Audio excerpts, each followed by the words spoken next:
Trump sfidon kushtetutën, apo përgatitet për një mandat të tretë. Donald Trump ka lënë të hapur mundësinë për një mandat të tretë presidencial, diçka që kushtetuta SBA se ndalon qartë. Gjatë udhëtimit të tij në Azi, Trump tha se do të donte shumë ta bënte, duke ndesur debat të ri në Washington. Por ai mohoi se mund të kandidojë si zëvendës president në vitin 2028, duke quajtur idenë shumë të lezetshme, por jo të drejtë. Ndërkohë, ish strategu i tij, Steve Bannon, ka përmendur një plan të fshehtë për t'i hapur Trumpit rrugën drejt një mandati tjetër, edhe pse nuk dihet se si do të funksiononte. Në bord të Air Force One, Trump u shfaq i sigurt. Kam shifrat më të mira në sondazhet që kam pasur ndonjëherë, tha ai duke shtuar se njerëzit e duan përsëri.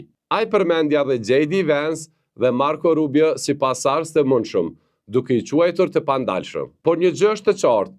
Për të shfuqizuar amandamentin e 22, do të duaj miratimi i 2/3 të Kongresit Amerikan, një mision pothuajse i pamundur.